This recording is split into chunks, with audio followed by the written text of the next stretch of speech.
जय श्री महाकाल दोस्तों। आज से हम इस चैनल के माध्यम से क्लास 10th की मैथमेटिक्स का अध्ययन करेंगे, ठीक है ना। कक्षा 10 की गणित का अध्ययन करेंगे। उसमें हम पढ़ेंगे प्रत्येक चैप्टर वाइज जो जो महत्वपूर्ण चीज़ें होती हैं, महत्वपूर्ण पॉइंट होते हैं, पहले वो पढ़ेंगे, फिर उनके अपन ऑब्जेक्टिव प्रश्न भी याद करेंगे, ठीक है ना। ध्यान से आप पढ़ते रहना। ये ऑब्जेक्टिव प्रश्न और महत्वपूर्ण जानकारी आपको अपने बोर्ड एग्जाम एवं अन्य कंपटीशन एग्जाम के लिए महत्वपूर्ण होगी। चलो देखते हैं। आपके पहले अध्याय का नाम है वास्तविक संख्याएं। क्या है पहले अध्याय का नाम? वास्तविक संख्याएं, जिन्हें इंग्लिश में बोलते हैं रियल नंबर। क्या बोलते हैं? Real number. सबसे पहले तो अपन समझ लो कि वास्तविक संख्याएं क्या होती हैं, ठीक है ना। जैसे आपसे बोला पाठ का नाम है वास्तविक संख्याएं, तो वास्तविक संख्याएं क्या होती हैं, ठीक है ना। तो वास्तविक संख्याएं वे संख्याएं जिनमें परिमेय एवं अपरिमेय संख्याएं शामिल होती हैं, उन्हें क्या कहते हैं? अपन वास्तविक संख्याएं कहते हैं। मतलब जैसे कोई भी संख्या है, वह संख्या होनी चाहिए, वह क्या होगी? एक वास्तविक संख्या होगी, एक रियल नंबर होगी, ठीक है ना। चलो अभी देखते हैं, हम कुछ पढ़ते हैं, ठीक है ना। परिमेय वास्तविक संख्या की परिभाषा है, परिमेय और अपरिमेय संख्याओं के मिश्रित रूप को क्या कहते हैं? वास्तविक संख्या कहते हैं, ठीक है ना। जैसे अपन एक डायग्राम के माध्यम से समझेंगे कि वास्तविक संख्याएं किस किस से मिलकर बनी होती हैं? परिमेय संख्या और अपरिमेय संख्या। मतलब परिमेय संख्या और अपरिमेय संख्या मिलकर बनाती हैं वास्तविक संख्या। अब अपरिमेय संख्या हम आपको अभी पढ़ाएंगे, ठीक है ना। परिमेय संख्या क्या क्या होती? जैसे परिमेय संख्या भिन्न एवं पूर्णांक से मिलकर बनी होती है। भिन्न क्या कहलाता? भिन्न आपने देखा होगा, हमने पिछली वीडियो डाली है भिन्न किसे कहते हैं, भिन्न के प्रकार। यदि देखना हो देख सकते हैं आप, ठीक है ना। भिन्न ऐसी संख्या जिन्हें हम p/q के रूप में लिख सकते हैं, उन्हें क्या कहते हैं? भिन्न कहते हैं। अब पूर्णांक संख्या क्या कहलाती हैं? पता है पूर्णांक के अंतर्गत क्या क्या आता है? ऋणात्मक संख्याएं, शून्य संख्याएं, धनात्मक संख्याएं। इसकी भी वीडियो पिछली वीडियो में डली है, ठीक है ना। अब देखना, धनात्मक संख्या, शून्य और ऋणात्मक संख्या, इन संख्याओं से मिलकर कौन कौन सी संख्याएं बनती हैं? अब आप लोग पढ़ोगे प्राकृत संख्या क्या किसे कहते हैं। तो प्राकृत संख्याएं जो संख्याएं 1 से शुरू होती हैं और अनंत तक जाती हैं, वे कौन सी संख्या कहलाती हैं? प्राकृत संख्याएं। इसी प्रकार पूर्ण संख्याएं 0 से शुरू होती हैं और अनंत तक जाती हैं, वे कौन सी संख्या कहलाती हैं? पूर्ण संख्याएं, ठीक है ना। इसी प्रकार अपन पूर्णांक संख्या पढ़ेंगे। पूर्णांक संख्या में क्या है? ऋणात्मक और शून्य और धनात्मक संख्या शामिल हो, उसे क्या कहते हैं? पूर्णांक संख्या कहते हैं। इस वीडियो में हम उन्हीं की परिभाषा पढ़ेंगे जो आपको एग्जाम में आने लायक होगी आपके लिए, ठीक है ना, और जो इस पाठ के लिए महत्वपूर्ण है, ठीक है ना। ध्यान से देखते हैं। अब देखते हैं अपन अभाज्य संख्या क्या कहलाती हैं। अभाज्य संख्या, ठीक है ना। अभाज्य संख्या की परिभाषा होती है वे संख्याएं, क्या बोलेंगे? वे संख्याएं जो स्वयं से और 1 से विभाजित हों, वे कौन सी संख्या कहलाती हैं? अभाज्य संख्याएं कहलाती हैं, ठीक है ना। इसके बाद हम अभाज्य गुणनखंड पढ़ाएंगे ना आपको, उसके लिए बहुत महत्वपूर्ण है पहले अभाज्य संख्याएं, ठीक है ना। तो वे संख्याएं जो 1 एवं स्वयं से विभाजित होती हैं, अभाज्य संख्या कहलाती हैं, ठीक है ना। हम जैसे 1 से लेकर 100 तक की अभाज्य संख्या आपको लिखकर दी हैं, जैसे 2, 3, 5, 7, 11, 13, 17, 19, 23, 29, 31, इसी प्रकार 97। ये 1 से 100 तक अभाज्य संख्या होती हैं। कहीं भी आपसे पूछ ले 1 से 100 तक कितनी अभाज्य संख्या होती है, तो आपको याद रखना 1 से 100 तक 25 अभाज्य संख्याएं, अभाज्य संख्याएं होती हैं। आपको ये ध्यान रखना कि 1 से 100 तक लेकर कितनी अभाज्य संख्याएं होती हैं? 25। ये गिन लेना आप, 25 होंगी। एक पॉइंट पर देखेंगे, एक ना तो भाज्य संख्या है और ना ही अभाज्य संख्या है, ठीक है ना। कोई पूछ ले सबसे छोटी अभाज्य संख्या कौन सी है, तो देखो 2 सबसे छोटी अभाज्य संख्या है जो समभी है, इसके अलावा, 2 के अलावा और पूरी अभाज्य संख्या में से कोई भी अभाज्य संख्या सम नहीं है। 2 ही एक ऐसी संख्या है जो अभाज्य संख्या भी है और सम भी है, ठीक है ना। और जैसे आपको पता होगा कि भाज्य संख्याएं क्या कहलाती हैं, भाज्य संख्याएं वे कहलाती हैं जो एक एवं स्वयं के अलावा और किसी संख्या से विभाजित हो जाएं, वे भाज्य संख्याएं कहलाती हैं, ठीक है ना। जैसे भाज्य संख्या, इनके अलावा जो संख्या होगी वे सब क्या कहलाएंगी, भाज्य संख्याएं, ठीक है। समझ में आ रहा है ना आप लोगों को। चलो अब हम इस पाठ की सबसे महत्वपूर्ण प्रमेय अंकगणित की आधारभूत प्रमेय पढ़ते हैं, ठीक है ना। आप लोगों ने किसी भी संख्या के गुणनखंड करना सीखा होगा, बस गुणनखंड करना ही क्या कहलाता है, अंकगणित की आधारभूत प्रमेय। चलो देखते हैं इसे।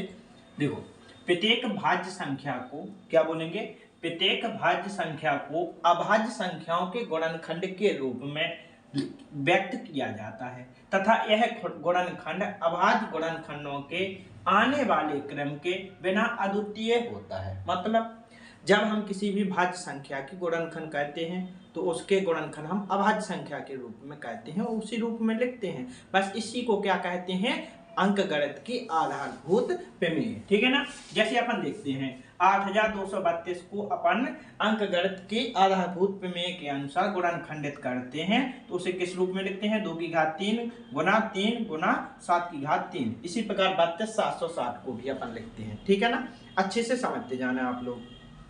अब देखो, इस प्रमेय की खोज किसने की थी, आपको बड़े ध्यान से ध्यान रखना है, ठीक है। इस प्रमेय की खोज या उत्पत्ति कार्ल फ्रेडरिक गॉस ने की थी। गणितज्ञ हैं एक, कौन, कार्ल फ्रेडरिक गॉस, जिन्होंने इस प्रमेय की क्या उत्पत्ति की थी और जिन्हें क्या गणितज्ञों का राजकुमार कहा जाता है। हम पूछेंगे या कहीं भी प्रश्न आएगा कि गणितज्ञों का राजकुमार किसे कहा जाता है, तो आप क्या बताओगे, कार्ल फ्रेडरिक गॉस को गणितज्ञों का राजकुमार कहा जाता है। अच्छे से समझ में आ रहा ना। चलो और देखते अपन, महत्तम समापवर्तक जिसे एचसीएफ कहते हैं, यह क्या कहलाता है, समझो। संख्याओं में प्रत्येक उभयनिष्ठ अभाज्य गुणनखंड की सबसे छोटी घात एचसीएफ कहलाती है। मतलब क्या है, संख्याओं में किसी भी संख्याओं के दो या अधिक, पहले तो 2 संख्याओं के या अधिक संख्याओं के अपन अभाज्य गुणनखंड कहते हैं, उनमें जो सबसे छोटी उभयनिष्ठ घात होती है उसे क्या कहते हैं, एचसीएफ। आपको तुझे ध्यान रखना कि सबसे छोटी घात मतलब एचसीएफ। प्रश्न वाले आपसे खाली स्थान में या फिर ऑब्जेक्टिव प्रश्न में किसी में भी पूछ सकते हैं, ठीक है ना। लघुत्तम समापवर्तक, अब क्या देखेंगे, लघुत्तम समापवर्तक मतलब एलसीएम। संख्याओं में प्रत्येक अभाज्य गुणनखंड की सबसे बड़ी घात क्या कहलाती है, एलसीएम कहलाती है। छोटी घात बोले तो एचसीएफ, बड़ी घात बोले तो एलसीएम, ठीक है ना।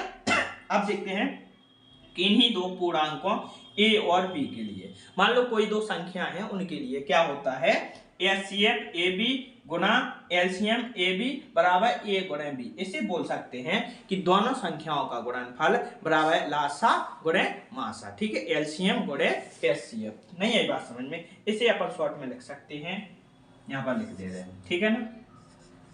पहली संख्या गुना दूसरी संख्या बराबर लासा गुणे मासा। मतलब दोनों संख्याओं का लासा और मासा का आपस में गुणा कर दो और पहली संख्या गुना दूसरी संख्या कर दो, ये फॉर्मूला है। जबकि ये 3 संख्याओं के लिए लागू नहीं होता है। आप सोचो कि 3 संख्याओं का गुणनफल और 3 संख्याओं का मासा और लासा का गुणा कर दे तो ये बराबर आ जाए, ऐसा कुछ नहीं होता है। 2 संख्याओं के लिए ऐसा होता है। समझ में आ गई ना आपको। चलो ठीक है। चलो अब हम देखते हैं कि यदि 3 संख्याएं हैं तो उनके लिए अपन लासा कैसे निकाल सकते हैं और मासा कैसे निकाल सकते हैं, मतलब एलसीएम कैसे निकाल सकते हैं और एचसीएफ कैसे निकाल सकते हैं। चलो देखते हैं अपन, ठीक है ना। यदि पी क्यू आर 3 संख्याएं हैं तब क्या करेंगे, एलसीएम निकालना है। यदि तीनों संख्याओं का क्या निकालना है, एलसीएम, तो क्या करेंगे अपन, सबसे पहले ऊपर तीनों संख्याओं का आपस में गुणा कर दो, फिर एचसीएफ पी क्यू आर मतलब तीनों संख्याओं का एचसीएफ निकालो, इन दोनों का क्या कर दो अपन, यहाँ पर गुणा कर दो, ठीक है ना। और नीचे क्या करना, पहले एचसीएफ पी क्यू का एचसीएफ निकाल लो, फिर क्यू आर का एचसीएफ निकाल लो, फिर और पी आर का एचसीएफ, और तीनों का आपस में क्या कर दो, मल्टीप्लाई कर दो। तो ये क्या निकल आएगा, आपका एलसीएम निकल आएगा। इसी प्रकार यदि एचसीएफ निकालना है तीनों संख्याओं का तो बस इसमें क्या करना, जहां एचसीएफ किया था वहां पर एलसीएम कर दो।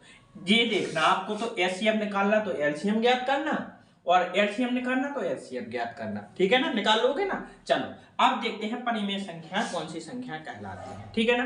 तो बे संख्याएं जिन्हें हम p बटे q के रूप में लिख सकते हैं उन्हें क्या कहते हैं, परिमेय संख्याएं कहते हैं। तो इसकी परिभाषा क्या हो गई, बे संख्याएं, साथ में बोलो बे संख्याएं जिन्हें p बटे q के रूप में लिख सकते हैं उन्हें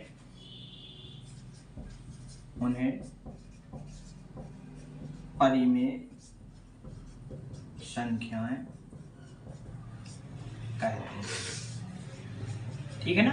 मतलब जो संख्याएं जिन्हें हम p बटे q के रूप में लिख सकते हैं उन्हें क्या कहते हैं, परिमेय संख्या। जैसे अपन देखते हैं, जैसे सबसे मोस्ट पॉइंट 0 भी एक परिमेय संख्या है क्योंकि इसे हम 0 बटे 1 लिख सकते हैं। जैसे 2 बटे 3, -3, 5, 7, ये सब क्या है, परिमेय संख्याएं हैं क्योंकि इन्हें हम क्या कर सकते हैं, p बटे q के रूप में लिख सकते हैं। अब समझते हैं अपरिमेय संख्या। कौन सी संख्या है, अपरिमेय संख्या। परिमेय संख्या की जस्ट उल्टी, बे संख्याएं जिन्हें हम p बटे q के रूप में नहीं लिख सकते हैं उन्हें क्या कहते हैं, अपरिमेय संख्या कहते हैं। तो इसकी परिभाषा क्या हो गई, बे संख्याएं जिन्हें, साथ में बोला करो, जिन्हें हम p बटे q के रूप में नहीं लिख सकते हैं उन्हें क्या कहते हैं, अपरिमेय संख्या कहते हैं। अपरिमेय संख्या कहते हैं। जैसे देखो आप, या फिर बोल सकते हम क्या, या अपन बोल सकते हैं कि रूट p एक अपरिमेय संख्या होगी, अपरिमेय संख्या होगी यदि क्या हो, p एक अभाज्य संख्या हो, एक अभाज्य संख्या हो। मतलब कुछ नहीं, यदि रूट के अंदर अभाज्य संख्या आ जाए तो वह कौन सी संख्या होगी, अपरिमेय संख्या होगी। जैसे देखते हैं हम इधर, जैसे √3, √5, √7, √11, ये सब कौन सी संख्या कहलाती हैं, आपकी अपरिमेय संख्या। कौन सी संख्याएं, अपरिमेय संख्या। जैसे पाई भी एक अपरिमेय संख्या होती है। जैसे हम लिखते हैं यहाँ पर क्या, √2 बटे √3, तो ये भी आपकी क्या होगी, अपरिमेय संख्या होगी। एक और देखते, 0.1,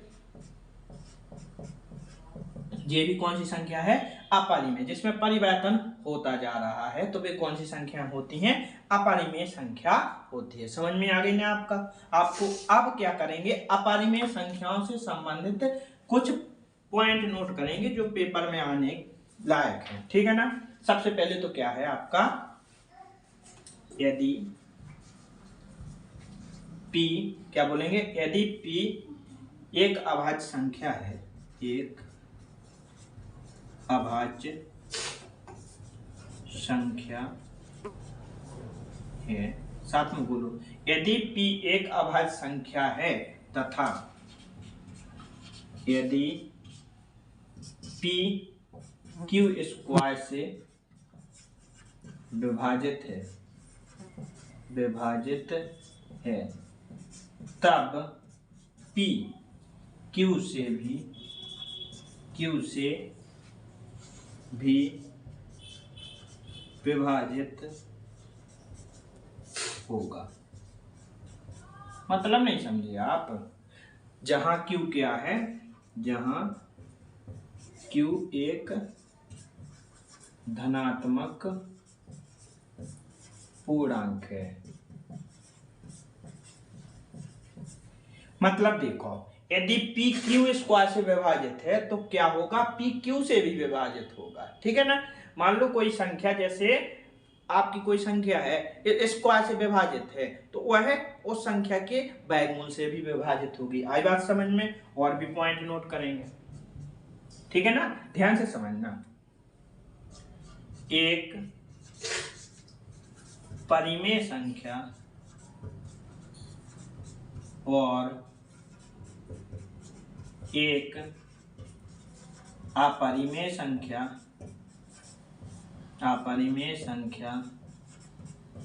का गुणनफल हमेशा अपरिमेय संख्या होता है। अपरिमेय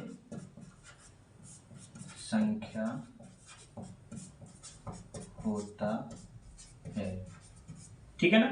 गुणनफल क्या होता है, अपरिमेय संख्या होता है। ठीक है ना।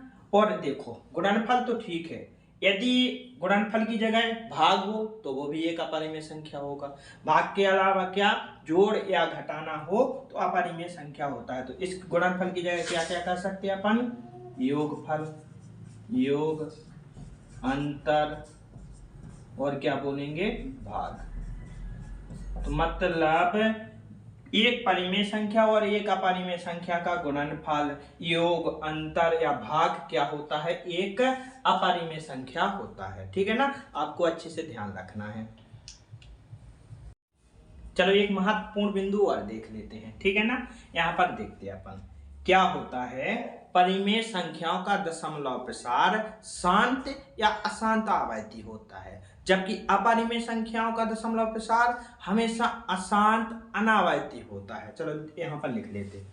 ठीक है। जो परिमेय संख्याएं हैं, परिमेय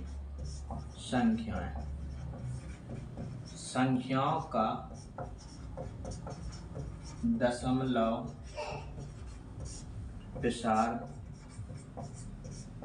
शांत या अशांत आवर्ती होता है, जबकि अपरिमेय संख्याओं का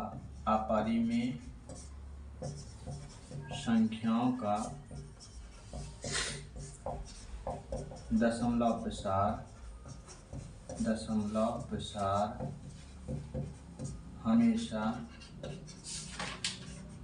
अशांत अनावर्ती होता है। आपको ये ध्यान रखना है कि जो परिमेय संख्या होती हैं उसका दशमलव प्रसार कैसा होता है, शांत या अशांत आवर्ती होता है, जबकि अपरिमेय संख्या का दशमलव प्रसार हमेशा कैसा होता है, अशांत अनावर्ती होता है। आपको ये ध्यान रखना है। इस वीडियो में आपने पूरे पाठ 1 का पूरा बेस पढ़ लिया है। अब अगली वीडियो में अपन इसके ऑब्जेक्टिव प्रश्न, वस्तुनिष्ठ प्रश्न पढ़ेंगे। ठीक है ना। और ऐसी ही वीडियो देखने के लिए चैनल को आप सब्सक्राइब कर लीजिए।